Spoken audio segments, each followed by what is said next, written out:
this case by having 170 people would be an absolute cap based on the 111 spaces that we're providing.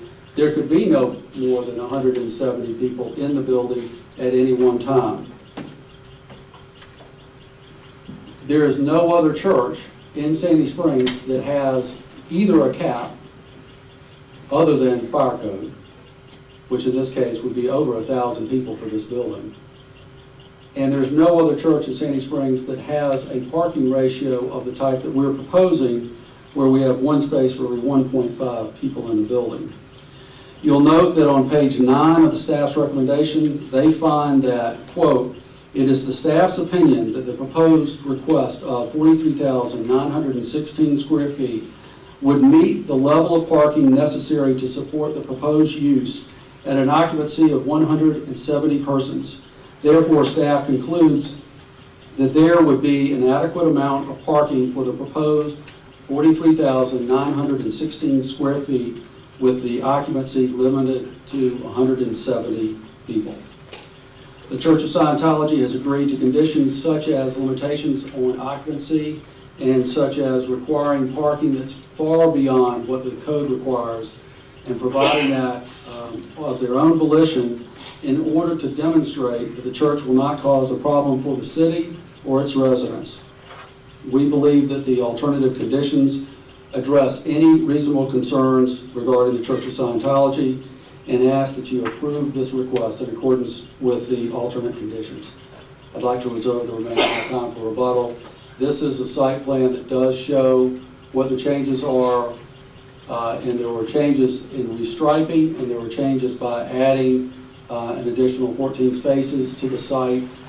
The restriping accommodates up to 97 places just by restriping, making efficient use of the existing spaces out there. You could have 97 spaces without changing anything other than the actual striping. To get up to 111 requires some minor changes to the parking lot. And again, the church is willing to do that and incur that expense to demonstrate that there will not be any problem as it relates to parking on the site. With that, I'd like to reserve the remainder of my time for rebuttal. Thank you. Anybody else speaking in favor of this application? Any opposition?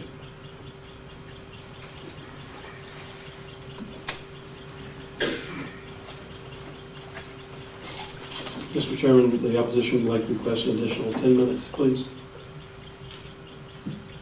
What's the feeling of the commission members?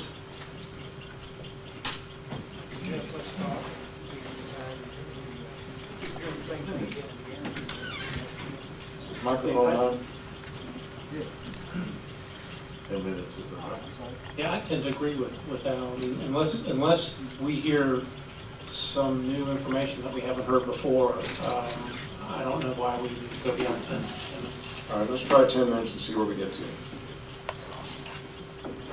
Good evening. My name is Daniel Hubble. I'm an architect with 18 years of experience and owner of the Sandy Springs architecture firm. I'm a resident of the Courtyards of Glenridge. In all my years as an architect, I have never seen a zoning case that has such a serious deficiency in minimum required parking as this one does. It is obvious by any professional standard that this site is too small to accommodate the appropriate required parking. The parking shown on the revised site plan does not correlate with the building increase in density and number of new assembly spaces. Paving more area, allowing variances, and restriping for compact cars does nothing, because providing only 111 spaces is grossly insufficient for this use.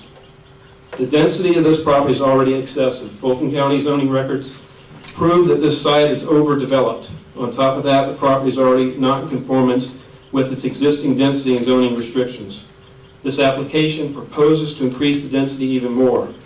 They want to add another floor and convert 45% of the building to more intensive assembly uses, all without providing any additional parking.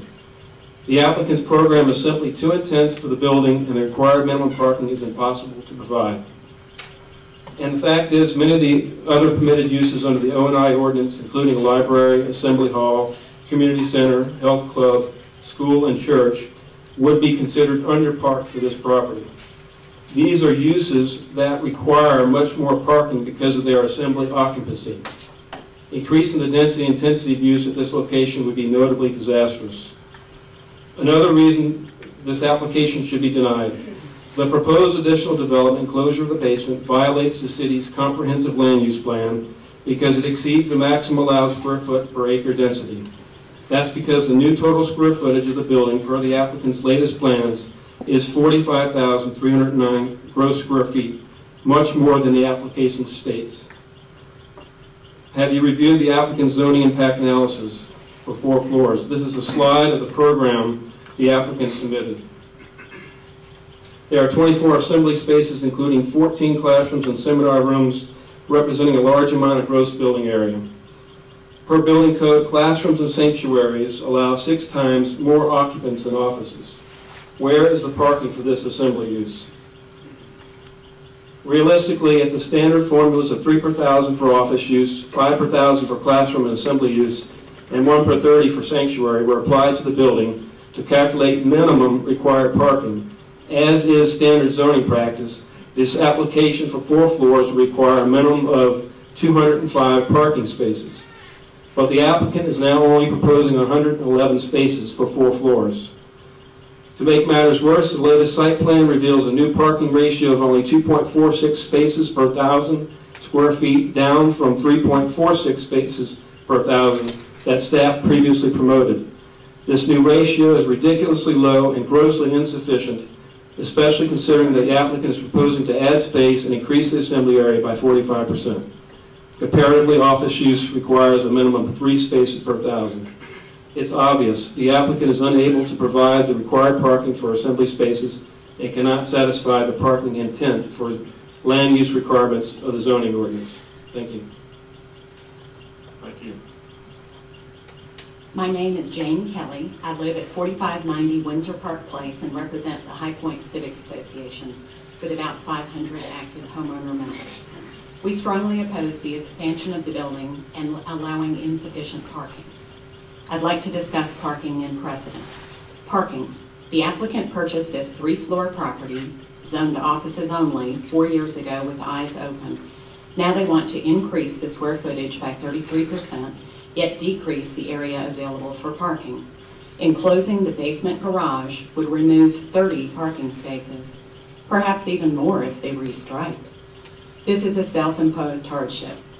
They propose to squeeze 111 parking spaces into the surface area that currently accommodates 81 spaces, not just by restriping, but also by carving into 3 currently landscaped areas to add 18 spaces, reducing setback areas, 12 of those spaces would be in setback areas, and asking to have the required parking islands with shade trees entirely waived, and cutting down 4 trees, likely violating our tree canopy requirements as well.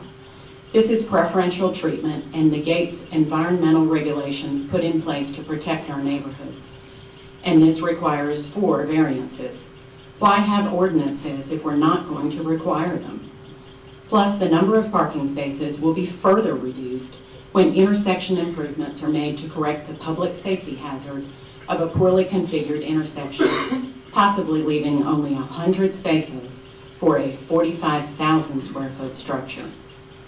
Parking requirements in our zoning ordinance are based on square footage and usage, yet this applicant is being allowed to use parking studies and a basically unenforceable occupancy limit to justify inadequate parking, and in a building slated to be nearly half assembly spaces. Staff's reliance upon parking ratios from studies with insufficient data and inappropriate sampling comparing incongruent cities is disappointing. But even staff found a deficit in parking based on the studies, and the staff report recommends restricting